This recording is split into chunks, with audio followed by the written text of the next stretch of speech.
Hi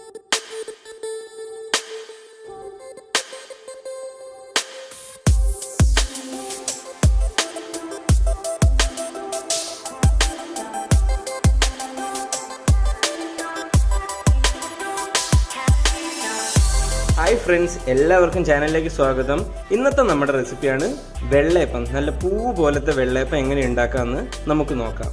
അതിലേക്ക് വേണ്ട ആദ്യ ചേരുവയാണ് പച്ചരി. ഇത് ഞങ്ങൾ ഏകദേശം 8 മണിക്കൂറിൻ്റെ മേലെ കുതിർത്തി വെച്ച പച്ചരിയാണ്.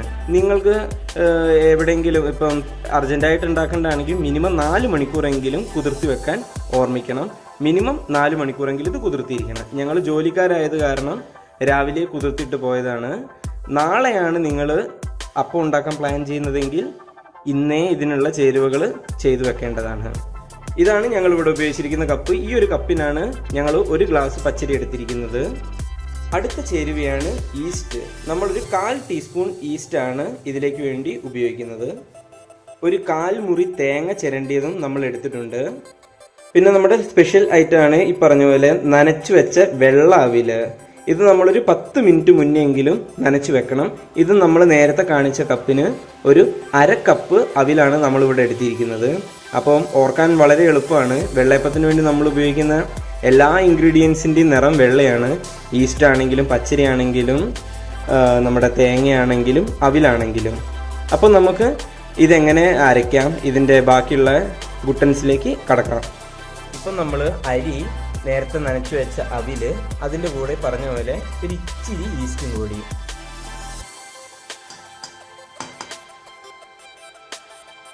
ഇതിലേക്ക് ഒരു 1/4 കപ്പ് വെള്ളം കൂടി ആഡ് ചെയ്യാം. നമ്മൾ ഈ ചെരിച്ചു നോക്കിയ ഇത് വെള്ളം കാണുന്നില്ലേ, ഒരു ഇത്രയും വെള്ളം മാത്രം മതി നമുക്ക് ഈ പറഞ്ഞ പോലുള്ള കൂട്ടിലേക്ക് ഇടാൻ.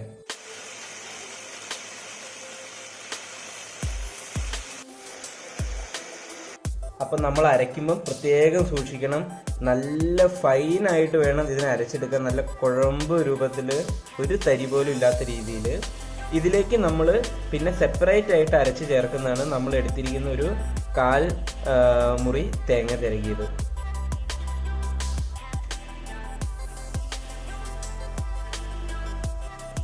നേരത്തെ നമ്മുടെ അതേ മിക്സി ജാറിലേക്ക് തന്നെ നമുക്ക് കുറച്ച് വെള്ളവും തേങ്ങ ചിരകിയതും വെച്ചിട്ട് അത് നല്ലോണം അരച്ചിട്ടെടുക്കാം. ഇനി നമുക്ക് നമ്മൾ അരച്ചു വെച്ച തേങ്ങ ഈ മിശ്രിതത്തിലേക്ക് ചേർത്ത് കൊടുക്കാം. ഇനി ഒരു തവി വെച്ചിട്ട് നല്ലോണം അത് ഇളക്കി യോജിപ്പിക്കുക.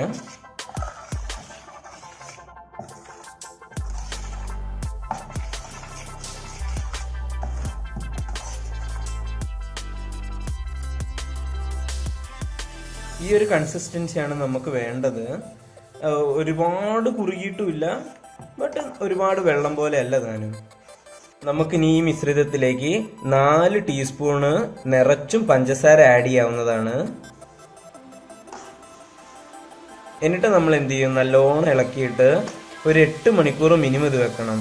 അപ്പം ഞാൻ പറഞ്ഞതുപോലെ നാളെ ചെയ്യാനാണ് നമ്മൾ പ്ലാൻ എങ്കിൽ ഇന്ന് രാവിലെ നമ്മൾ എപ്പോഴും പച്ചരി വെള്ളത്തിൽ കുതിർത്തിയിടണം. എന്നിട്ട് രാത്രിക്ക് എല്ലാം കൂടി അരച്ചു വെക്കണം. അപ്പം പിറ്റേ ദിവസം രാവിലെ നല്ലോണം ഇത് അപ്പം ചുട്ടെടുക്കാവുന്നതാണ്. ഇനി ഇതിലേക്ക് ആവശ്യത്തിന് ഉപ്പും കൂടി ചേർത്തിട്ട് നന്നായി ഇളക്കിയിട്ട് മൂടി വെക്കാം. നാളെ രാവിലെ തുറന്നു നോക്കിയാൽ മതി. ഒരു 1/4 ടീസ്പൂൺ ഉപ്പാണ് ഞങ്ങൾ ഇതിലേക്ക് ആഡ് ചെയ്യുന്നത്. ഉപ്പ് നിങ്ങളുടെ ആവശ്യാനുസരണം കുറച്ച് കുറയ്ക്കുകയൊക്കെ ചെയ്യാം. എന്നിട്ട് നമ്മൾ എന്ത് ചെയ്യണം, ഇത് നല്ലപോലെ ഇളക്കിയതിന് ശേഷം മൂടി വെക്കുക. ഞങ്ങൾ മാവ് ഇങ്ങനെയാണ് വെക്കാറ്. ഒരു വലിയ പാത്രത്തിൻ്റെ ഉള്ളിലാണ് ആ ചെരുവം വെക്കാറ്. അതിൻ്റെ മേലെ ഒരു മൂടിയും വെക്കും. ഇൻ കേസ് എന്തെങ്കിലും അത് തുളുമ്പിപ്പോയാലും താഴെ പാത്രത്തിൽ ഇരുന്നോളും. നമ്മൾ തലേന്ന് വെച്ച അപ്പം പുളിച്ചു വന്നിട്ടുണ്ട്, നോക്കാം. അപ്പം ഇതാണ്, ഇതുപോലെ നമുക്ക് അപ്പം പുളിച്ചു വരും. നമ്മളൊരു 8 മണിക്കൂറിൻ്റെ അടുത്ത് വെച്ച് കഴിഞ്ഞ്, 8 അല്ല അതിന് മേലെ വെച്ചിട്ടുണ്ട്. മിനിമം ഒരു 8 മണിക്കൂറെങ്കിലും നമ്മൾ ഇത് കുതിർത്തി വെച്ചാൽ മതി. അത് നമുക്ക് നല്ലോണം ഒന്ന് ഇളക്കിയെടുക്കാം.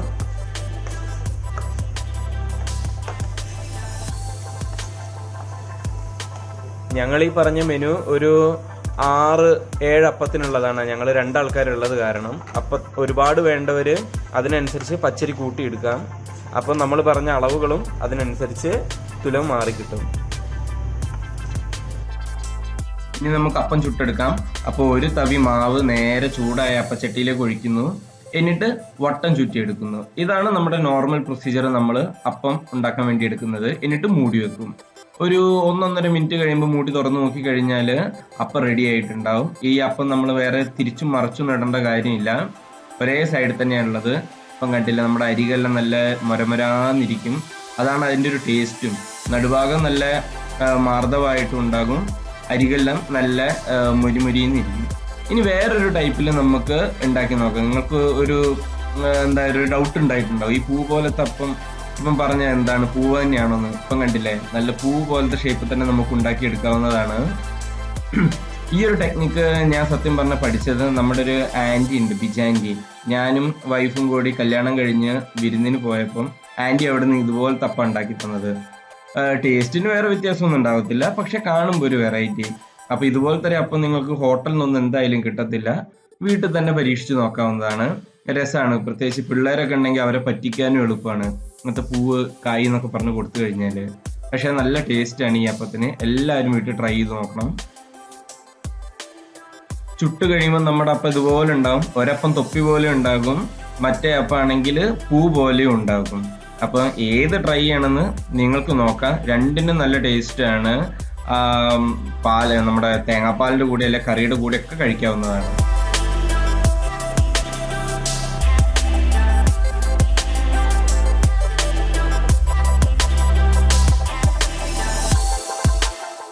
ഹായ് ഫ്രണ്ട്സ്, അപ്പോൾ നമ്മൾ പറഞ്ഞ പോലെ തന്നെ നല്ല പൂ പോലത്തെ അപ്പം തന്നെയാണ് നമുക്ക് കിട്ടിയിട്ടുള്ളത്. നമുക്ക് നല്ല പൂവിൻ്റെ ആകൃതിയിലാണ് ഞങ്ങൾ ഉണ്ടാക്കിയിട്ടുള്ളത്. നമുക്ക് നോർമലി കടയിൽ നിന്നൊക്കെ കിട്ടുന്ന അപ്പം അരിക്ക് ഇതുപോലെ ചേർന്നായിരിക്കും. ഞങ്ങളുടെ അപ്പച്ചട്ടിക്ക് അനുസരിച്ചാണ് ഇതുപോലത്തെ ചെറിയ അപ്പം വന്നിരിക്കുന്നത്. ചില നല്ല കുഴിയുള്ള അപ്പച്ചട്ടികളുണ്ട്.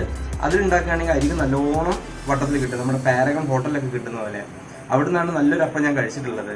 അപ്പം ഈ ഒരു ടെക്നിക്ക് ഞാൻ പറഞ്ഞല്ലോ, നമ്മുടെ ഒരു ആൻറ്റി പഠിപ്പിച്ചു തന്നാണ്. അപ്പം കാണാനും കുറച്ച് വെറൈറ്റിയാണ്. അപ്പം ഈ അപ്പം കണ്ടാൽ തന്നെ അറിയാം നല്ല അപ്പമാണ്. അപ്പം നിങ്ങളെല്ലാവരും വീട്ടിൽ പോയിട്ട് ഉണ്ടാക്കി നോക്കണം.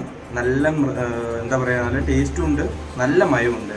അപ്പം ഞങ്ങൾ പറഞ്ഞ അതേപോലെ ഉണ്ടാക്കിയിട്ട് നിങ്ങൾ കമൻറ്റ് ചെയ്യുക. നിങ്ങൾ വീട്ടിൽ ഉണ്ടാക്കിയതിന് എല്ലാവർക്കും വീഡിയോ ഇഷ്ടമായി കഴിഞ്ഞാൽ ലൈക്ക് ചെയ്യാനും ഷെയർ ചെയ്യാനും മറക്കരുത്. അപ്പോൾ അടുത്ത നല്ല റെസിപ്പി ആയിട്ട് അടുത്തൊരു എപ്പിസോഡിൽ കാണുന്നതായിരിക്കും.